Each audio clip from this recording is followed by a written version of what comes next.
Whew. What's happening, everybody? Wait for a couple people to funnel in here.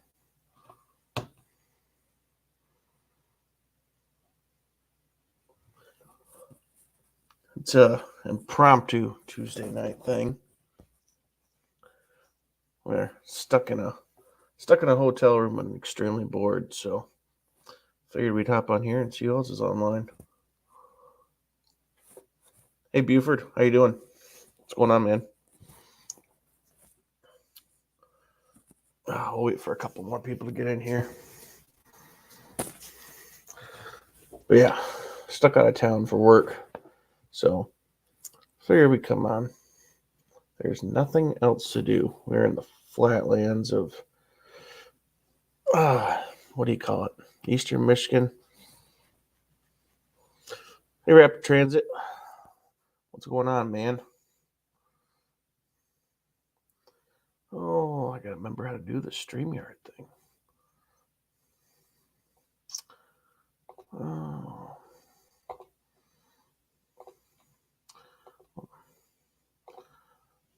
It's been a while. I'll throw the link down there in the comments.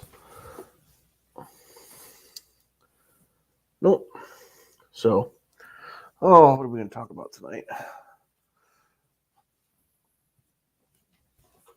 Oh, Paul, I'm all the way to the tip. I'm over in, what do you call it? Bad Axe, Port Hope, Port Austin. Way too far up there. There's nothing but windmills and cows. Oop, really terrible hotel table. So, all right. I figured tonight we could talk about some events we're going to be doing coming up. And, yeah, things we had planned. The weather's terrible. It's cold. It's absolutely cold and terrible. Last week it was in the 80s, and I think today it was like 32 and snowing. It's just, probably back home on the right side of the state, it's probably like 45, 50 and sunny. Over here, it's just a desolate place. I don't know why anyone actually lives here. I guess we like windmills and nothingness.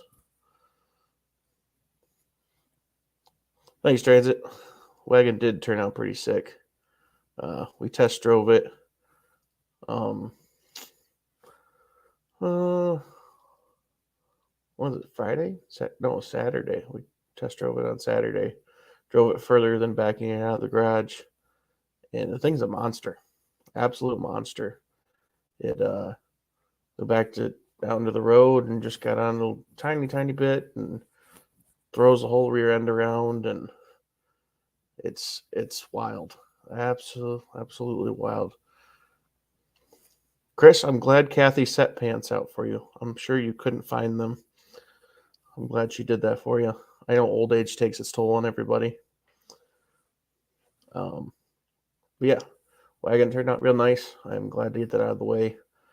I was hoping to have that done a couple months ago, but my work schedule and everything, waiting on parts, and then changing our mind on things did not help.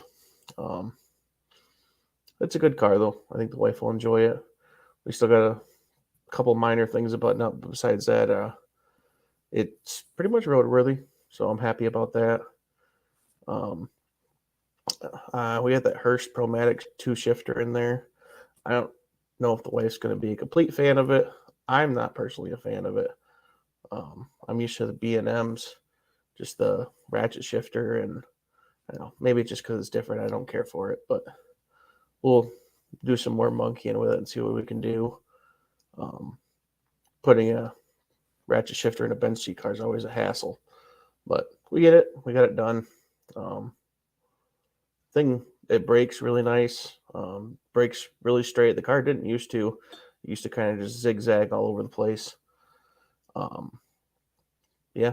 So I think I built a good one. So, and yeah. So that's the wagon. Yeah, wagons are hard to find. I think I looked for ours for about 6 months.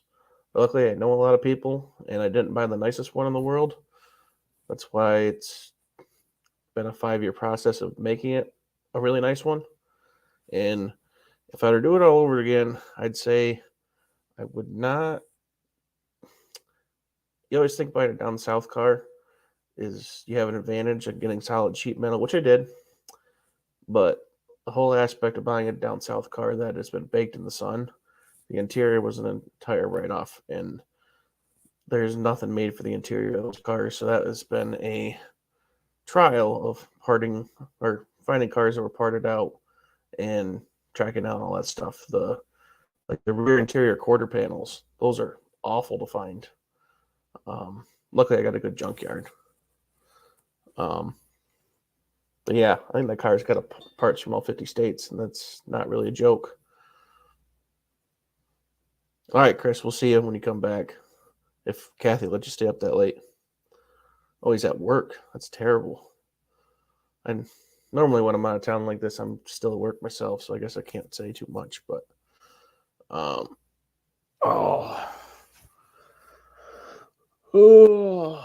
what else do we got? Oh, events we're doing this year. We looked at the calendar. We have a bunch of sorry, distracted by comments.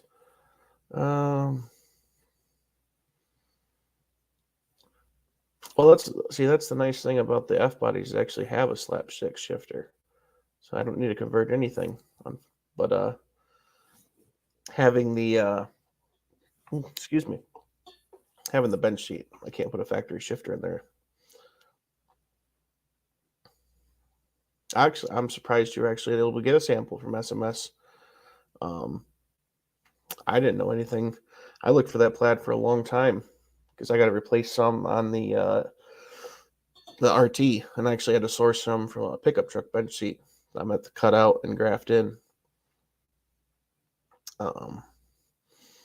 Transit, you might as well hop in here. You know, you got to talk about that Fifth Avenue. But yeah, as for events this year, as of now, we have Chrysler's at Carlisle booked out.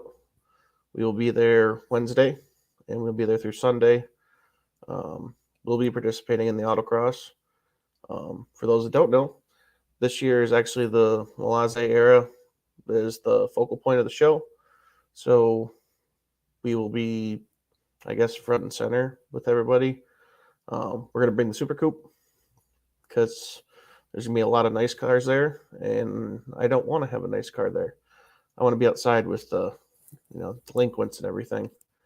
So that's where I'd feel more at place than with the fancy cars inside a building.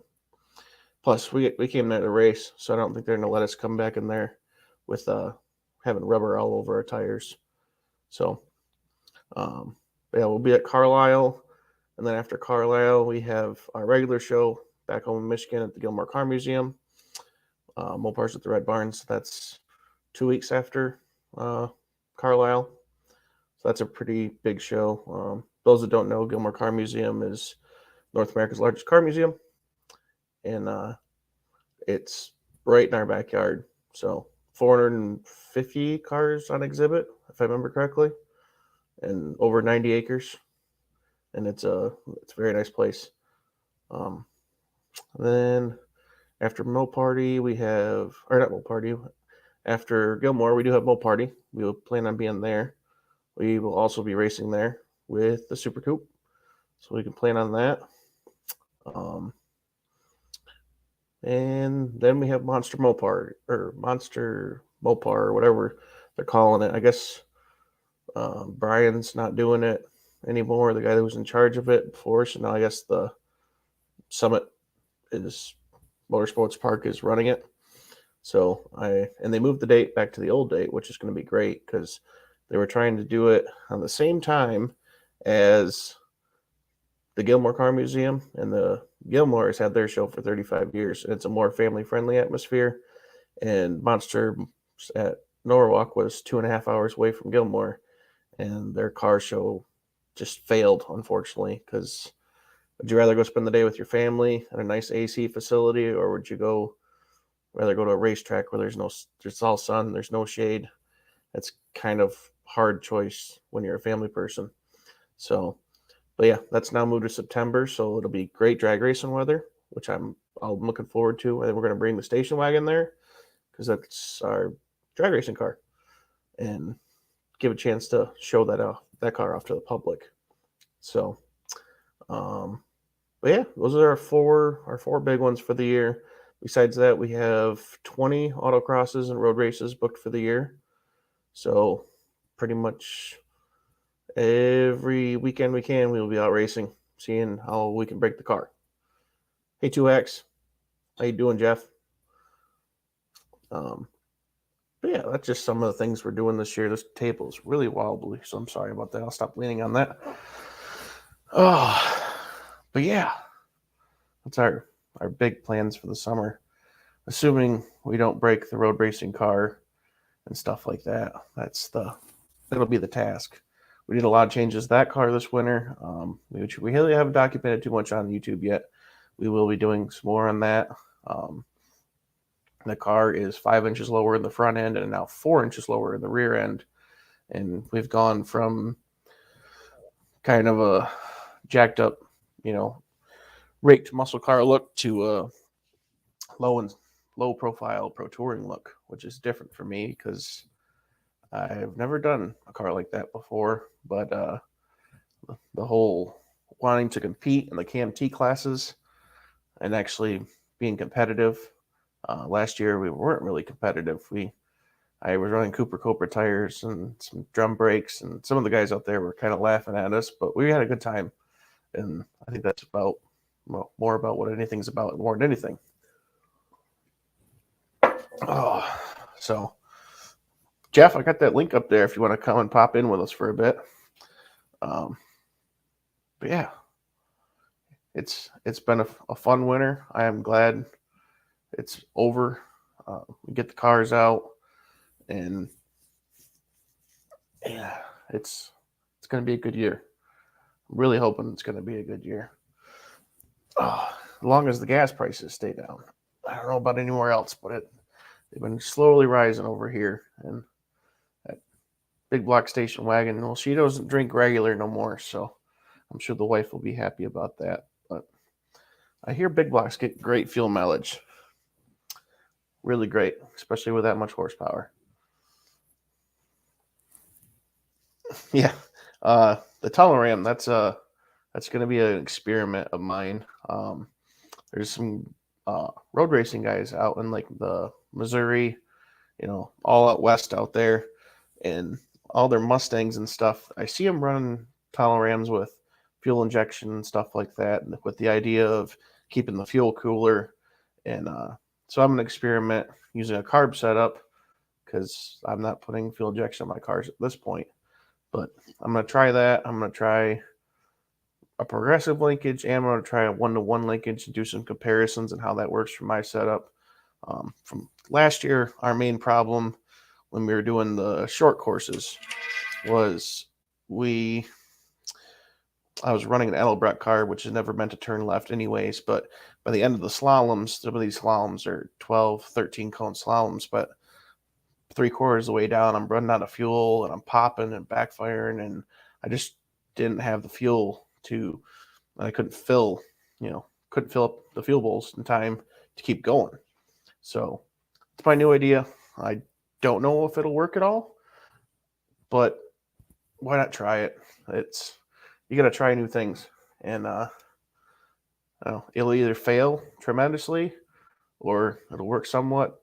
But a tunnel ram on a Super Coupe, no one's ever done that before yet, so we might as well try it. I think I'm going to put 2 velocity stacks on it, and I'm trying to determine whether or not I'm going to run a hood. I have to look into the class rules more. I'm actually not sure if I'm allowed to run without a hood.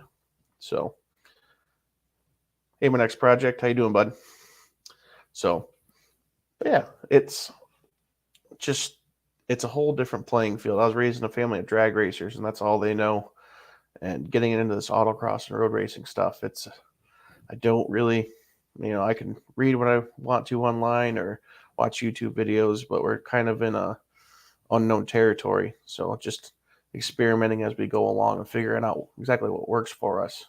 Um, so far, a heavy right foot seems to work pretty decently. um, we did go through and we did put a Cope manual valve body in it. We used to have I can't remember if it was a Turbo Action or Cheetah, but we didn't have the low band apply, and that really hurt us in the short runs also, just not being able to have that engine braking in first gear and not being able to rev up in first gear how we wanted to. So that's I think that would be a nice upgrade. We did do a gear change. I was too lazy last year and I never put the 391s actually in the car. I was running the 323s for most of our races. So I got the 391s in the car now. So that'll help us pick up some times. And then with the car being lower and go into those 17x9 wheels and the 200 treadwear tires, I think the car is going to be a dramatic change. And it'll probably take about 2 races before I get it consistent, because that was my problem last year, was never being consistent. It was either showboating, which is fun, but you don't make good times when you showboat, unfortunately. But when I could get the car to stick, there was just the fuel problems were plaguing me. But we did the best what we had last year. We showed up in car show trim and we went road racing, and we didn't do bad. There was a lot of people impressed with what we did. We were actually beating some Miatas out there. We were beating Miatas on Cooper Cobras, and so I felt pretty good about that. And we did beat 2 Corvettes our last race, so that made me happy. Any day you can beat a Corvette owner is a good day in my book. And for having 1978 technology, I felt pretty good to beat a 2004 Corvette. So it could be driver, but we'll call it car. So, yeah, you guys got any questions for us tonight? I see the chats. I think I've answered everything so far. Transit's going to pop in a little bit. What else can we talk about? Our next project for the summer. We are building a new building, so that's our main thing that we have coming up. I'm trying to get everything under one roof, so we don't have cars here, there, everywhere. That's our main task for the year. And then we have that 1972 pickup truck that we got to finish up, and so you can move that out of the driveway. Or no, it's a 73 pickup. Sorry. Yeah, got to finish all that stuff up, and I think we got to bleed the brakes on the Blue Richard Petty edition. Besides that, I want to race this summer. I'm not going to do as much wrenching, and hopefully a little bit less working day to day and a little bit more racing. So, yeah, my current schedule doesn't allow me as much time. Like this week, I'll be getting home Thursday night. So and we might race this weekend. We'll see how much I get done in the car. There's a race on Sunday we could go to. Yeah, Paul, Lurch is a 72. When you got as many vehicles as I do, sometimes it's hard to keep track of what year one thing is and what year another one is. I think I got too many trucks at the house right now. There's like there's a 78, there's a 75, there's 72, 73. Yeah, there's too many trucks. When the trucks get close to F-body numbers, I don't enjoy it. I'm too old for pickup trucks anymore. I like my cars. Nice, Zachary. I love hearing stuff like that. Slant 6 sedan. That'll be a nice trip for you. Very nice trip. Yeah, the Slant 6s it'll definitely get you there. The one we had, unfortunately, the oil pump gave up a ghost on us. So you can't blame it too bad because it was 45 years old. And when we got it, the car had sat for a while. So hopefully you get very good luck on your trip. 1,700 miles is, I've done it. Yeah, we did 2,400 miles last April, actually, right around this time, in the Super Coupe, right after I finished restoring it. And I put 500 miles on it, and wife and I packed up and we went on our honeymoon. And we drove all the way to the ocean, and we drove all the way back. Had a nice car show, Mobile, Alabama. Got to drive the Super Coupe on deck of the USS Alabama. So that was an amazing, amazing opportunity. I always wanted to do something like that. Just take something that I built, 100% I built myself, and see how good I actually build things. And apparently I didn't do bad because the car made it home one piece. So I wish you luck on your trip. That'll be awesome. I look forward to seeing, hopefully, I don't know if you do Instagram or YouTube, or make sure you post online so we can all follow that. That sounds like a very good time. Yeah, we're talking maybe a couple more years. We're gonna do that Alabama trip again. That was amazing. Met some awesome people down there from the Big Easy Mopar Club. They are just awesome, very friendly people, very welcoming. They put on a great show, and we got to go down there again. It was way too much fun. I think we're gonna take a different car though. We have as many cars as we do. You got to switch it up. Can't take the same car twice. So yeah, it's always fun. What else do we got planned for the year? I think that's pretty close to it. The new building is going to take up most of my time, trying to get that wrapped up before winter with electrical installation, and I'm not hiring it done because I'm stubborn and cheap. So that'll be all me, but it'll be fun having everything right there at the homestead. And inside, there's been some interesting happenings around the neighborhood lately, and some of it's been questionable. So having things away from prying eyes would be great. Not that we live in a bad place, but sometimes the highway traffic brings in questionables. So I'd rather not have questionables looking at our stuff. So, oh, goodness. These hotel chairs are killer. Oh. So what did you guys think of that wagon built? Everybody like that thing? I know it's not in everybody's taste. I tried to do it so it was a factory appearing big block station wagon. That was the thought process behind it.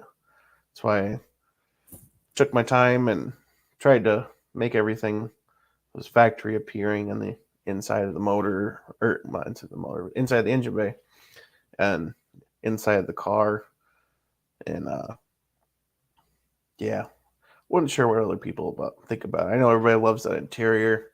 Interiors, it's something else. Actually, I bought that off a Derby guy. I bought the whole interior, the seats, front seat, back seat, and door panels off a Derby guy, and he was in Maryland. I got a friend that lives over in Maryland, and he was going to go look at the aluminum wood grain trim on the whole side of the car, and I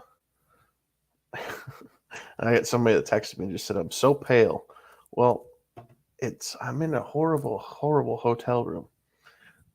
And yeah, it's also not summer yet. Where was I? Oh, Derby guy.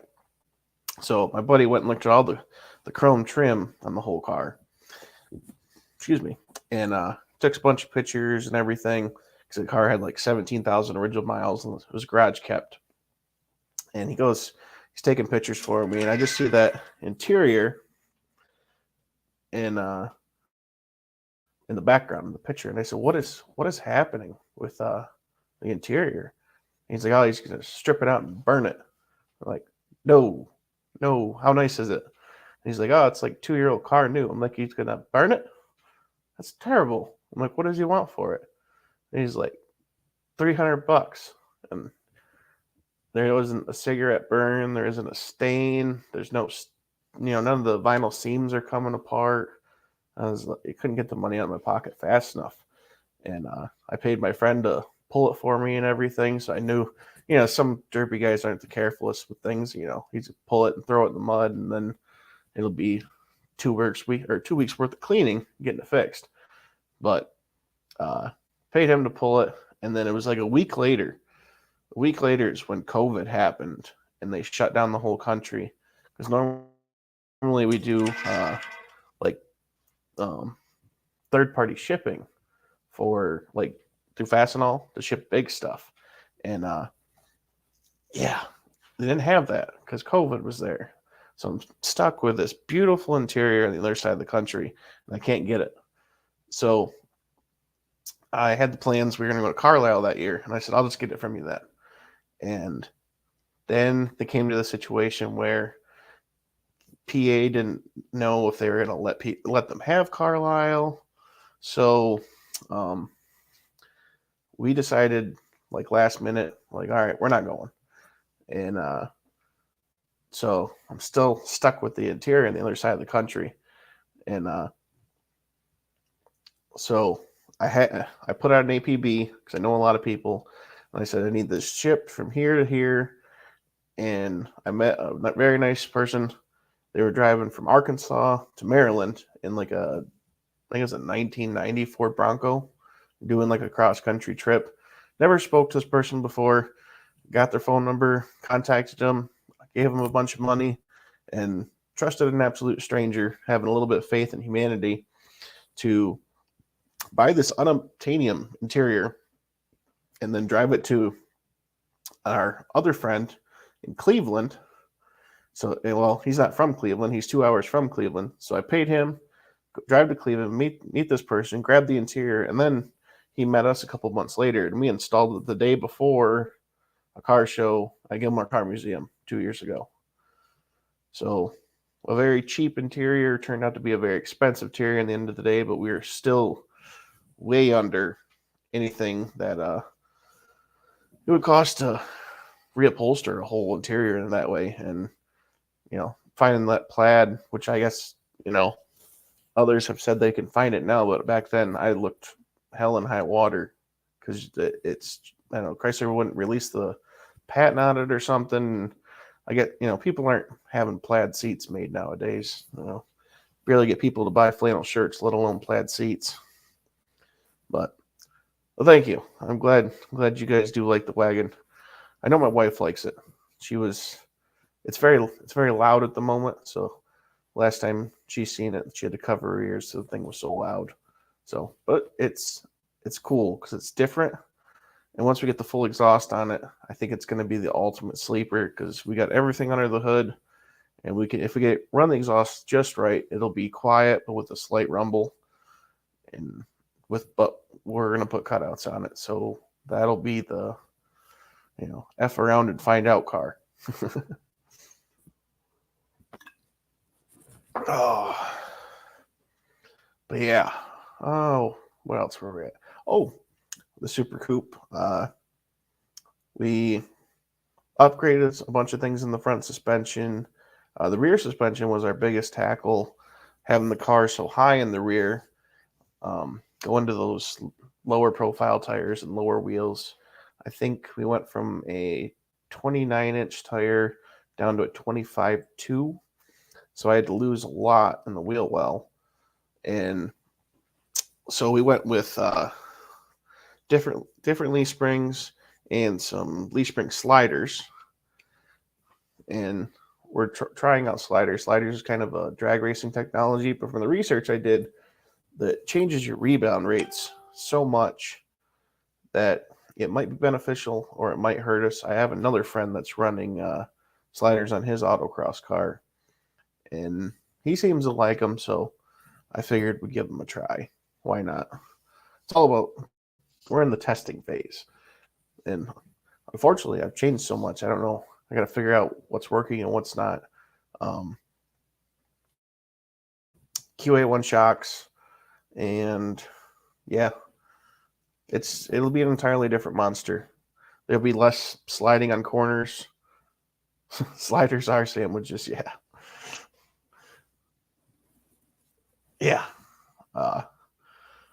Oh, yeah.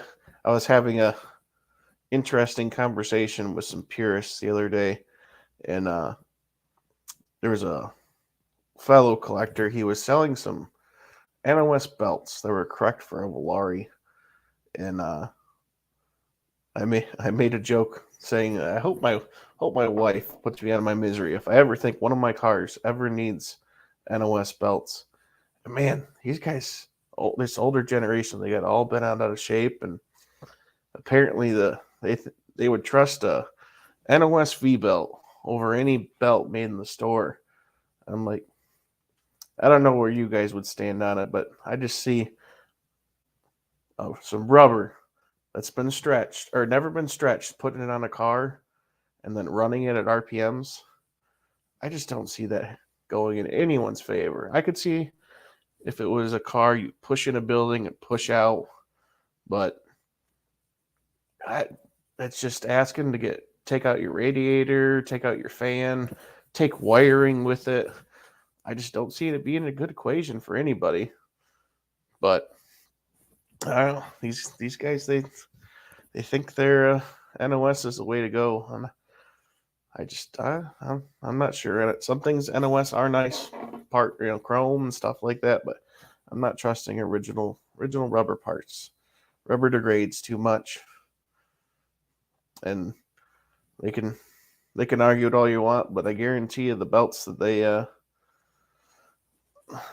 have on their brand new vehicles are made in China, but they still get your vehicle down the road. Yeah, I agree for you there, Buford. I'd run it on a mower as long as my legs weren't by the old deck belt there. Running on a $50,000 car because it's got a pad print number on it that says Mopar. I just think that's so silly. Yeah, I guess it's belt envy. Yeah, yeah. I will admit I have an odd passion. I collect old tires. I don't drive on them. I collect them. I collect old white leather raised leather tires because that's something we're lacking nowadays is cool tires. I don't know why that ever became not a thing. And some of these, like I have some Spartan Nashes. I don't know. Some of you might be old enough to remember the Spartan Nash grocery stores.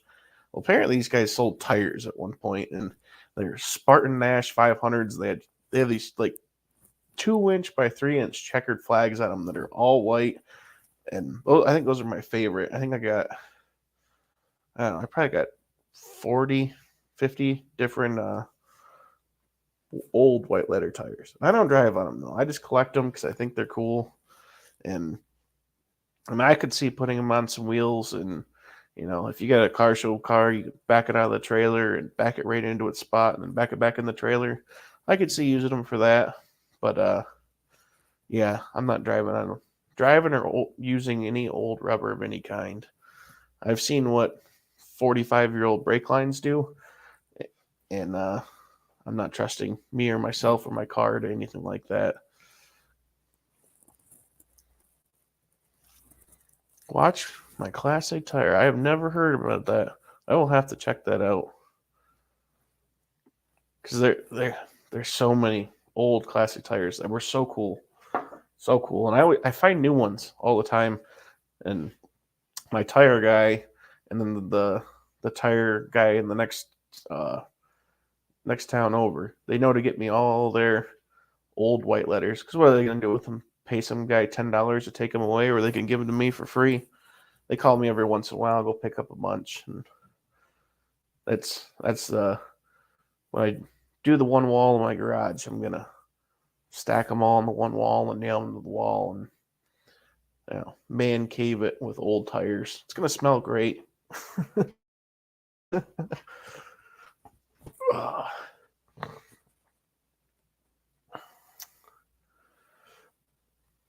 Oh yeah. Well, luckily, on that Volare, if it's original, which I don't know if it is or not, maybe like a 14x6 wheel. So I mean, those tires are somewhat cheap. miles. Nice. So you should probably have a nice headliner and a nice dash pad and hopefully a nice interior. That's half the battles with those cars is getting a decent dash pad. I know ABC Mopar Parts is reproducing them now. I think he's at $400 plus a core charge, which is not bad. I have yet to see his products firsthand, but it's available, so that's nice to see. And I guess he's doing center console lids now. I think they're right about the same price point. And for those cars, those two parts are getting to be unobtainium, unfortunately, but they're approaching the 50-year mark, so thank goodness we're getting some things. Now, if QA1 could step forward and make me some, a nice K-frame and lower control arms and stuff like that, that'd be cool, because the lower control arm design on those cars, because it's got the transverse torsion bar that attaches to the lower control arm. They're a stud-on-stud shock, and there's like nothing for real good front shocks out there, unfortunately. I'd love to throw a QA1 adjustable in the front. So I think I got a science experiment where I'm going to widen out, gusset, and make it so I can put I think it's a 69-ish Camaro, has the same throw that QA1 makes, but it's a through stud one. So I just got to gusset it and make it work for those. It'll be an experiment, and it'll either work or it won't. I can weld, so I weld for a living. So as long as I can burn it, it should work.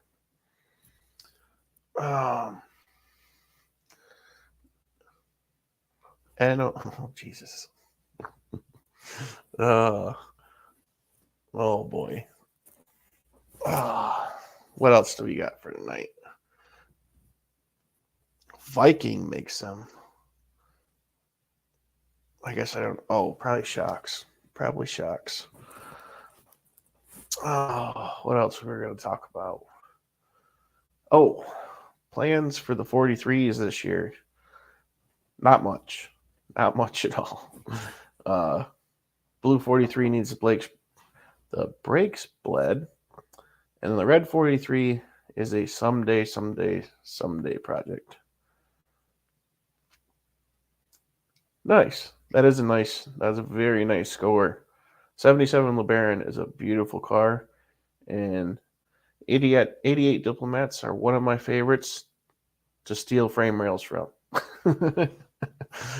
They had some very nice steel, and Fifth Avenues and Diplomats make great Aspen Volare donor cars. My Super Coupe has 2 frame rails out of an 88. I think it was Fifth Avenue. It is an M-body at any rate. And then the station wagon, it's also got frame rails out of an M-body. So they're very nice. They're very comfy cars. I will give them that. When I was a younger gentleman, I made my own couch out of M-body seats and a Ramcharger center console. That was the couch I had when I was a younger man. I still have it. My wife doesn't let me use it in the house. So that'll move out to the new garage. I'll have my couch back. It's a very nice couch. It's got a tap on the front, and you can put cold beverages in the Ramcharger center console and drain the water out. Just a good time.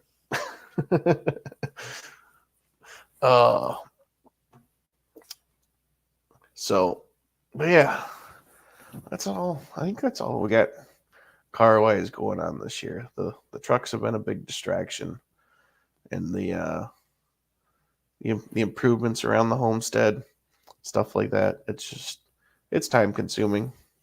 We do it little by little, just like everybody else. We are going to probably stick to doing our Saturday content from now on. I need to do a vid on that car seat. I guess I don't know what you're talking about, Buford. Which car seat? I lost my train of thought. What was I talking about? That's what happens when you have ADD and you don't take medication, I guess, or something. Oh, oh, yeah.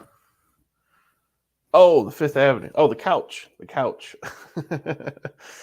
Oh, yeah. That thing is so buried at the moment. That'll be the nice thing about getting the new garage is becoming finally organized for the first time in 5 years. Because with many cars comes many parts. And currently I have things in 10,000 different places. And you try and organize things as you can, but man, is it rough. And you aggravate yourself because you buy things 3 4 times and then you find the other ones you bought after you bought these ones, and it's like, oh, I didn't need so many of those. But oh, that's a good question. T-top seals for a 77 Sunrunner. um well, steel is not going to help you at the moment. Steel industries aren't open to making the T-top products. um there is a great write-up on the Facebook page for the F bodies about using Camaro seals. Um, I've seen it done on friends' cars. It does work very well. I think it's a late 70s Camaro, if I remember correctly. I try and stay away from holes in roof cars because of that their problem itself. Um, what I will be, if I keep the 1980 Aspen RT, the tan one, I have a T-top roof for that. And once my garage is done, I will be putting a T-top roof in that car if I still own it. Um, that car is up in the air if it is staying or not. It has come to a point where there's nothing more to do to it, and it's too perfect to do anything more to it, and it's almost irritating. It's the you could put more power into the car, but the car runs so well and so perfectly that it gets 16 miles to the gallon. It does burnouts. It's stoplight to stoplight. It's an absolute warrior. And it's just hard to mess with something that's so perfect. And there's nothing cosmetically, the car is gorgeous. It doesn't need paint. It doesn't need any rust touch up. The car is rust free, and the interior's gorgeous in it. And I get bored with the car I don't do anything with. I don't enjoy driving the cars as much as I do building them. I don't know if that's something to be said about being a car guy, but me personally, I hate driving. Like if I have a choice, I don't leave town. I have everything I need in the town I live in. I have my engines built in town, my transmissions, I have my rear ends, I have a leaf spring shop. I don't live in a big town, but I have everything I need in town, and I find no reason to leave it unless it's to go racing, which my nearest racetrack is 15 minutes from the house. Yeah, there has been many people trying to get the T-top seals repopped over the years, and the cars are almost getting to the point of the monetary value that steel might do them, but I personally wouldn't count on it until 4 or 5 years from now. Because I think what steel has to look at is that I don't have the numbers in front of me, but say there's only 15,000 T-top cars made, how many are left? And I don't think I'm far off from that number if memory serves. I don't have my books with me. But steel's not going to step up for that when there's so little cars remaining, unfortunately. Same reason we won't ever have, we have hope someday that 3D printing, we might be able to make the leaps and stretches to get our grills remade someday, because that's half the problem with being an F-body owner is having a nice grill anymore. And especially with it almost being 50 years later, they're hard to find, especially the 78, 79 Plymouth grills. They're just a big old little tiny squares with little tiny squares in them, and if a bird hits them, God forbid, it blows to pieces. Oh.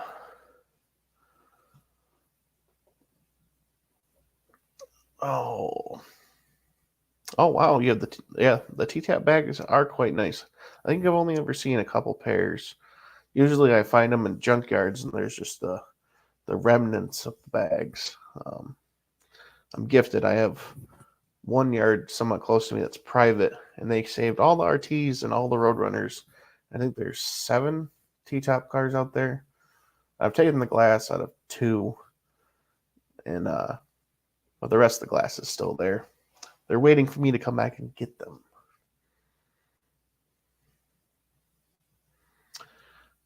I I think people have attempted that before Buford.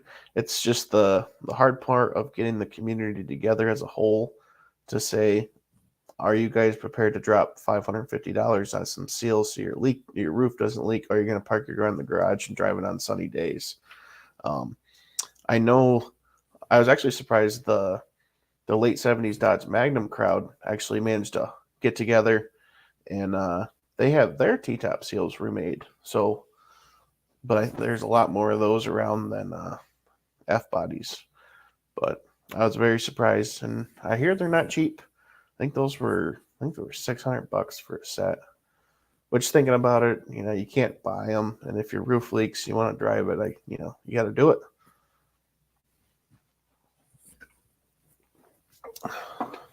Use fluorescent light grids for grill fix. I I have seen a lot of different things used over the years. Cut down Plymouth Duster grills.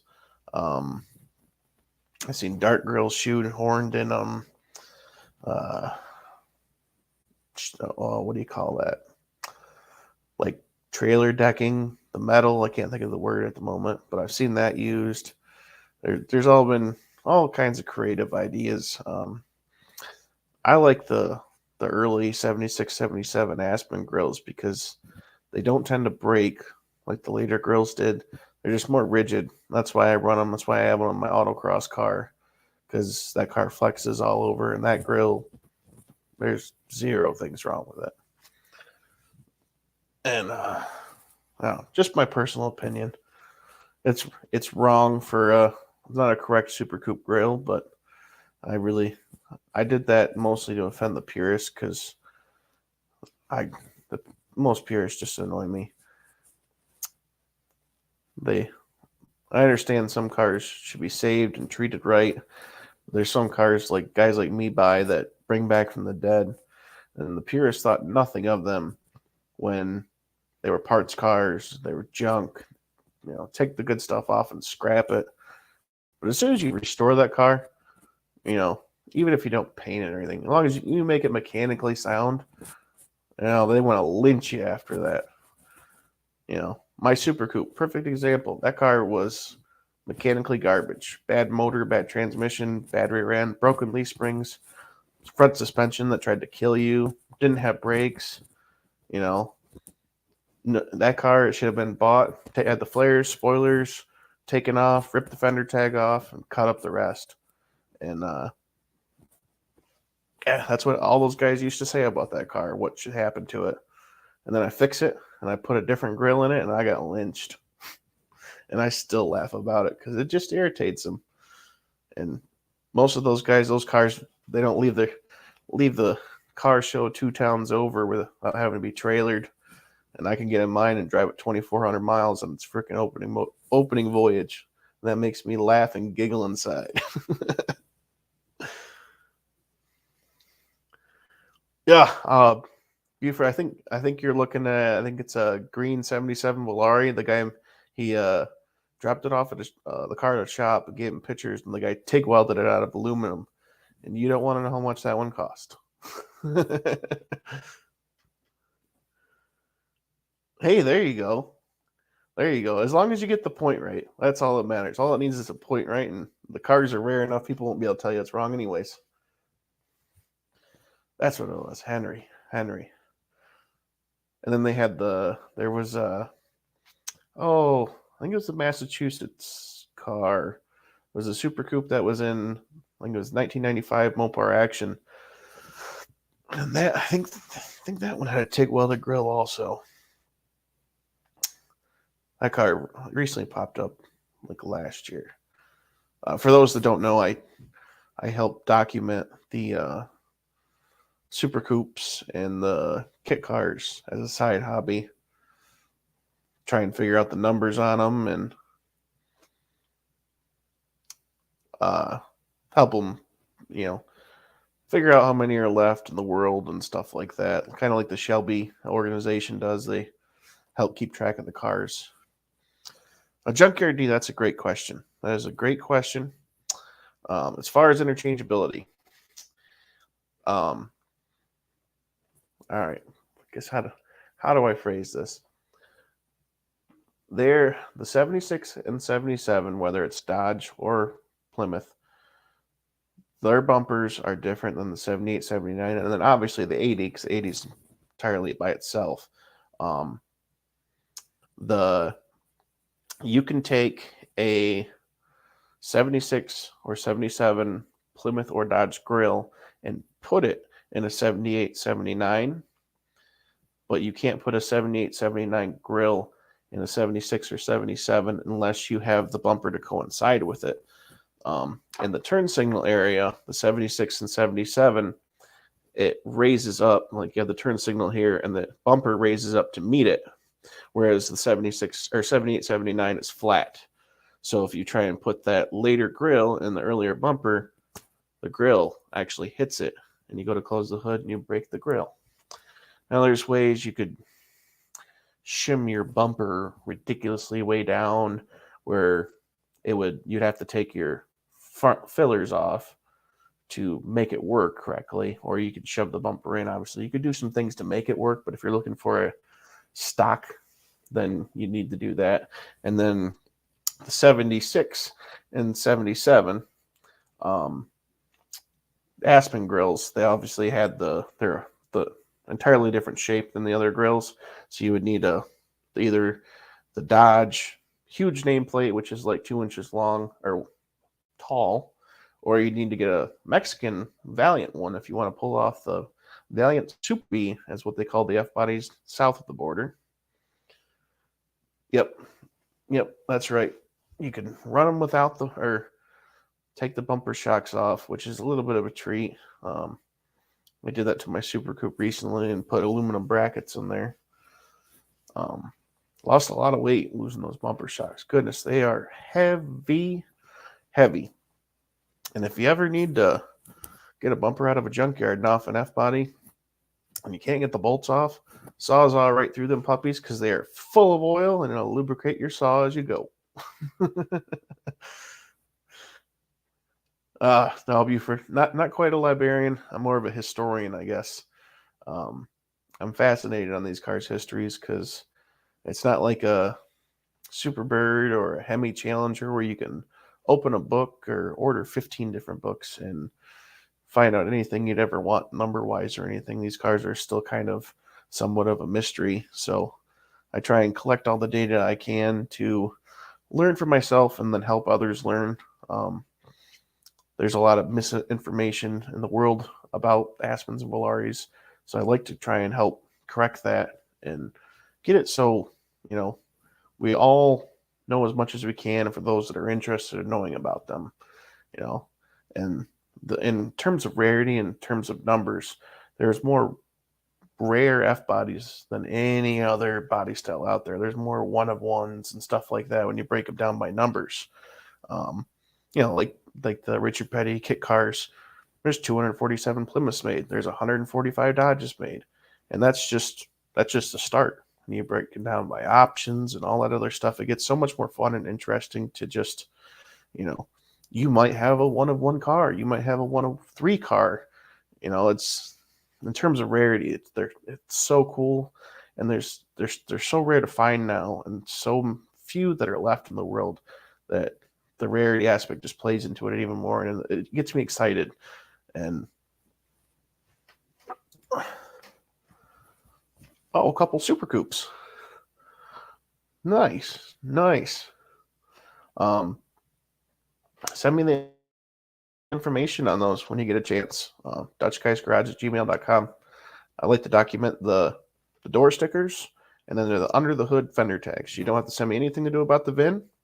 I just want to see the fender tag and the side door or the door sticker.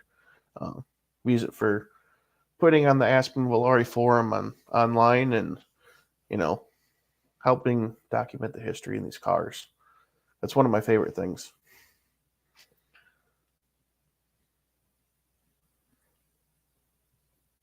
Nice.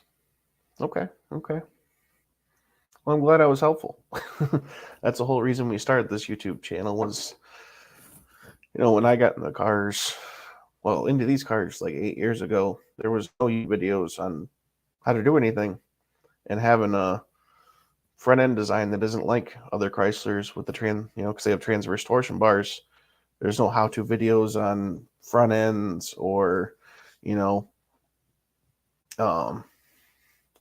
stuff like that. And that's half the reason we started doing this YouTube stuff. Try and help the people. An interesting F-body piece of misinformation. Misinformation. Well, let me think about that one a moment. I got a few.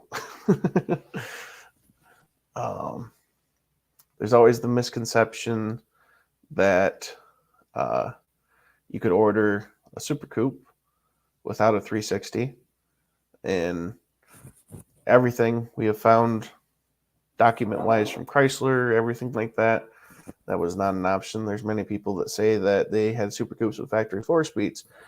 That is not true, because Chrysler never put a 4-speed behind a 360 in those years. They only put them behind the 318s. I think that's the biggest one, is people thinking 4-speed 360s were a thing in the north of the border cars.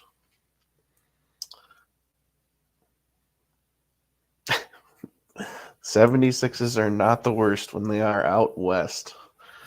I've yet to see a nice 76 in the Midwest that's been in the Midwest for more than 5 years. We will think of them fondly, though, Hammer Time. We will think of them fondly with your hump tanks and your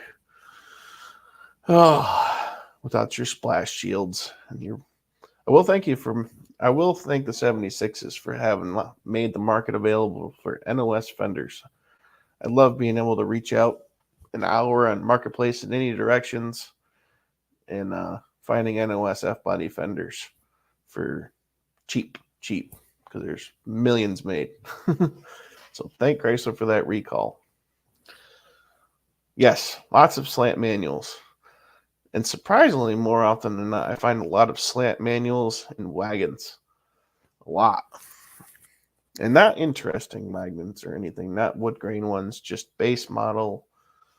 But it's a good source for pedals. I've only ever had one factory 3-pedal F-body yet. I always told myself I'd never get into the special ones, and then I got Super Coupes and kit cars, and now I have all special ones somehow.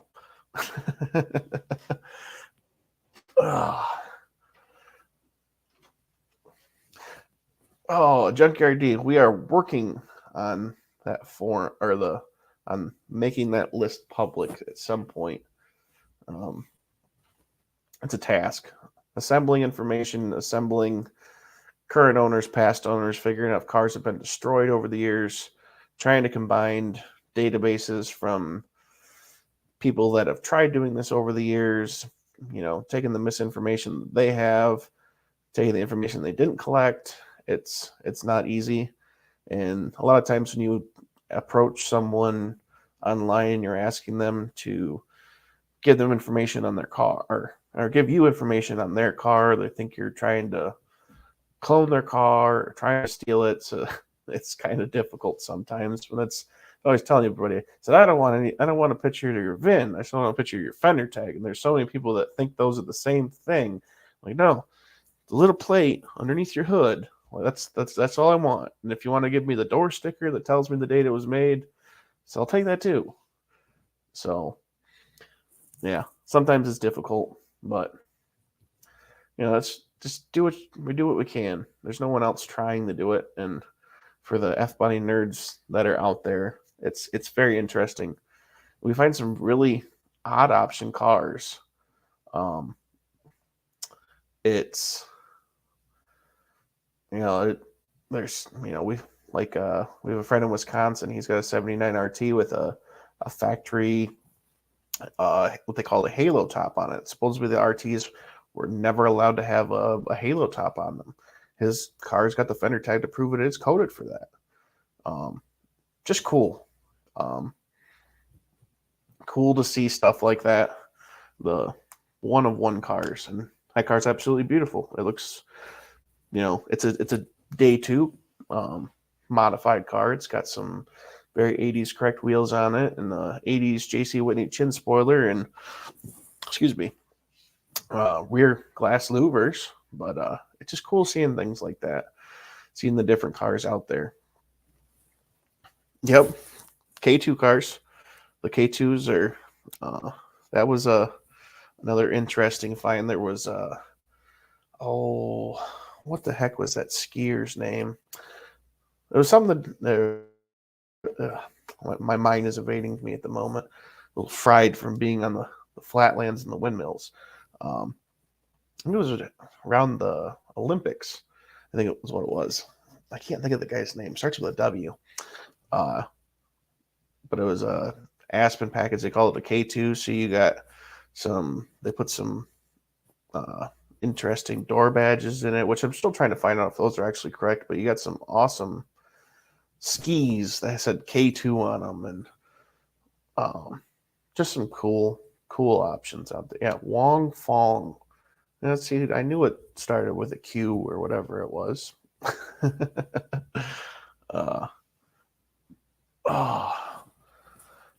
But yeah, that's yeah.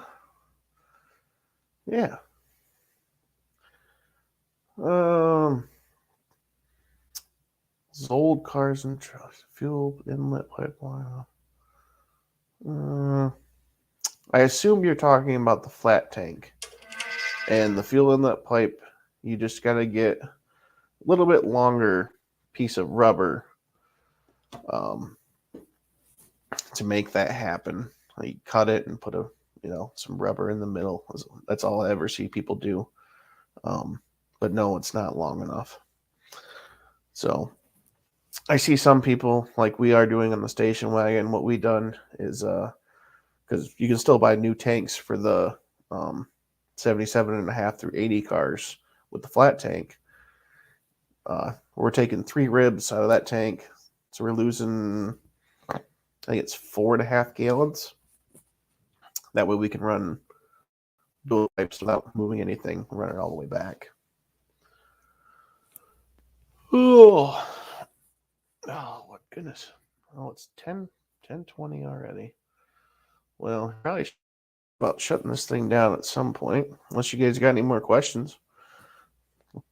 I didn't know it was going to be a question hour tonight, so I'm always up for those. We don't get to do lives very much with our work schedule and stuff like that, so it's fun to get to do one of these. I think I've done one of these in almost a year. And see some names on here that I haven't seen before. Scarlet the Four-Eyed Cuda. I didn't even know Cudas had 4 eyes. That's how much I know about them. Oh, yeah. Oh, what's some other questions that always get asked? That's the thing I try and do mainly with this YouTube page or channel is try and answer those. Always ask questions on the internet about how to do certain things, and that's my front end video, which I tried doing it awesome as I could, so somebody that has never lifted a wrench before would be able to do it. And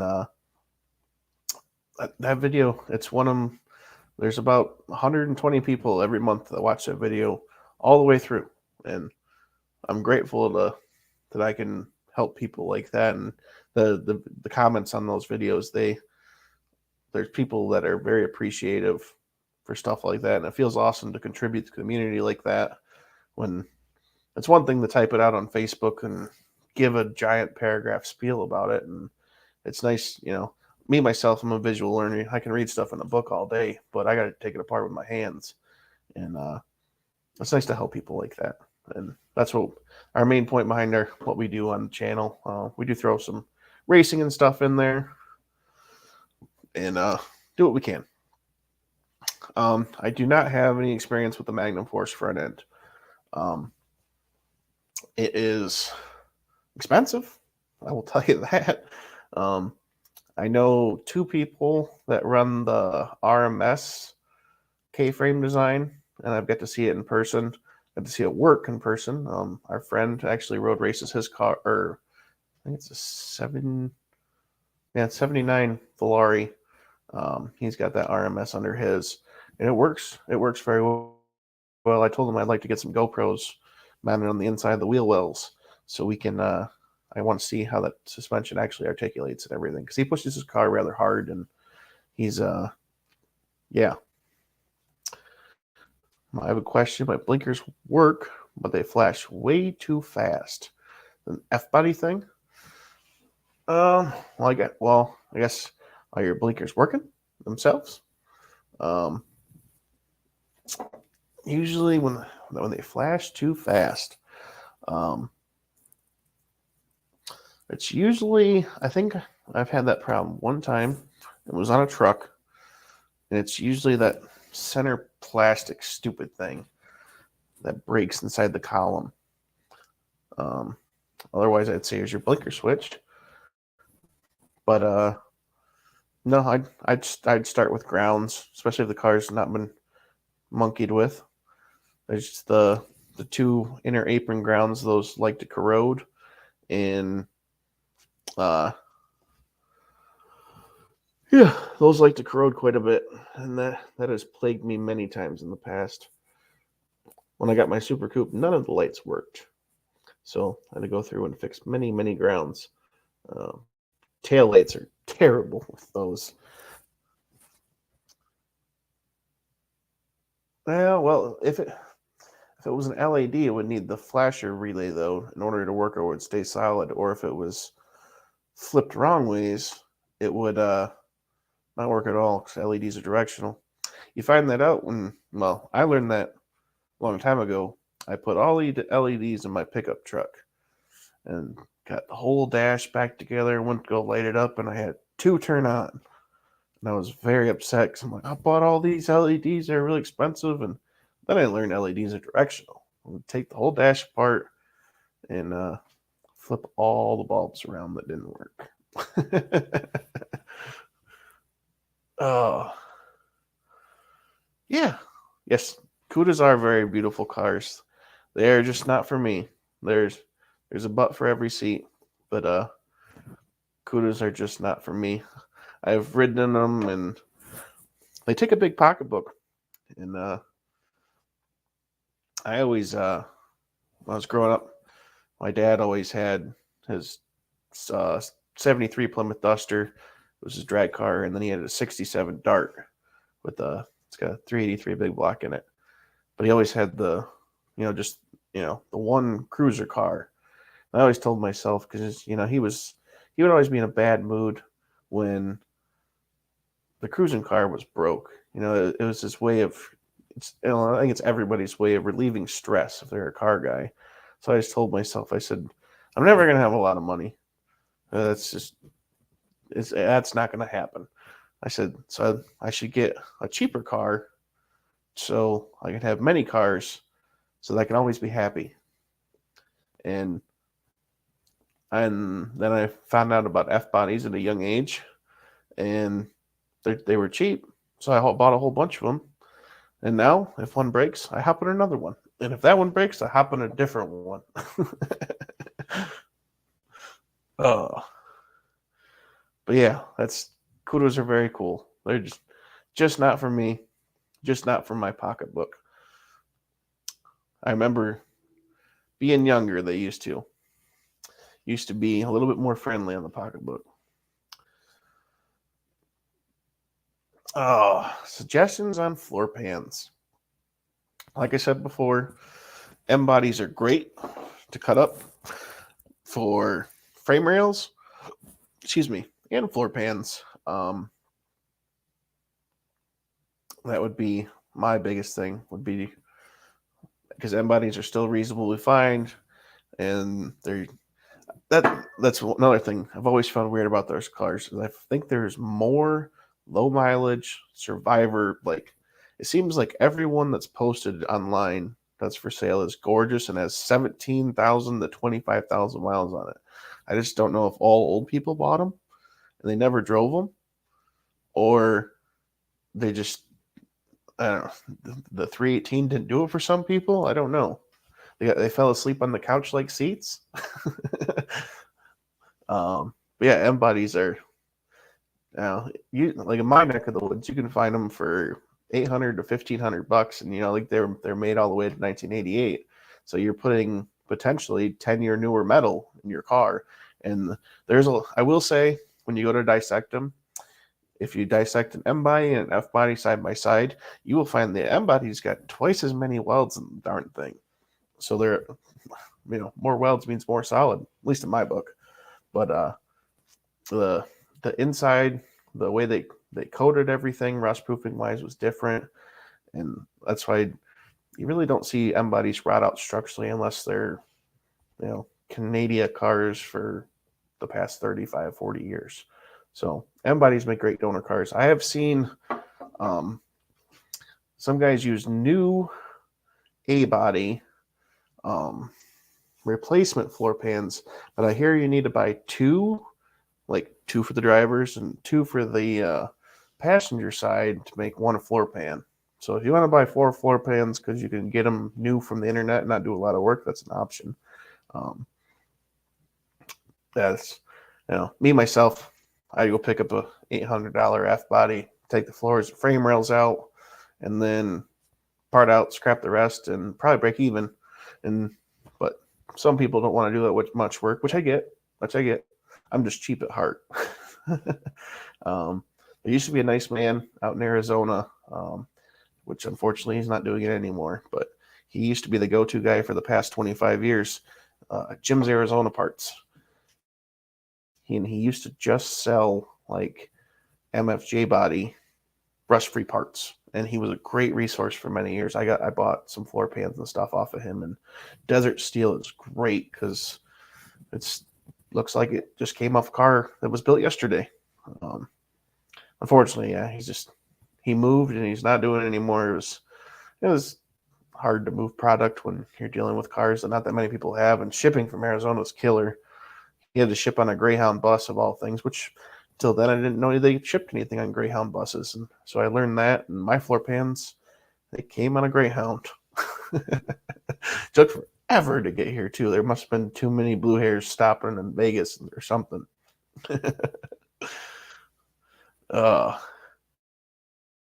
Yeah, I agree. That's a lot of grandma cars. I got a good friend that lives right on the Michigan-Ohio border, and he has a Fifth Avenue that looks like it was built yesterday, inside and out. That car's got like 13,000 original miles and just turnkey.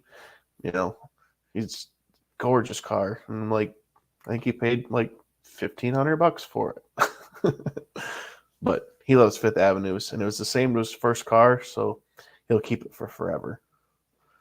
And yeah, they're rigid. I remember them in the derbies in the 90s when we used to derby real cars back in the day, and they take some hits. They were never fast, but they take some hits. And then the big Cadillacs would come take them right out. Oh. Well, let's see. What time is it? It's 10:30. Oh, we've been on for an hour and 15. Yeah, we'll probably wind this down. It's been a great way to pass the time when I'm stuck in this darn hotel room. You guys have been great. I appreciate you guys bouncing questions off of me. I like to answer as much as I can, give you guys the mostly, the most correct information that I can give. There's some things I don't know. I'll never claim to know everything, but I try and, what I've learned through the years, I like to share. There's a lot of guys that don't do that anymore, and I don't know why. And yeah, but it's nice seeing everybody. Appreciate the commentary back and forth and everything. And I'm probably going to go hit the hay and get off of here. And we'll see you guys. I'll have a nice video out for you Saturday. So appreciate you guys tuning in. We'll catch you on the next one. And always remember, they don't move until you do.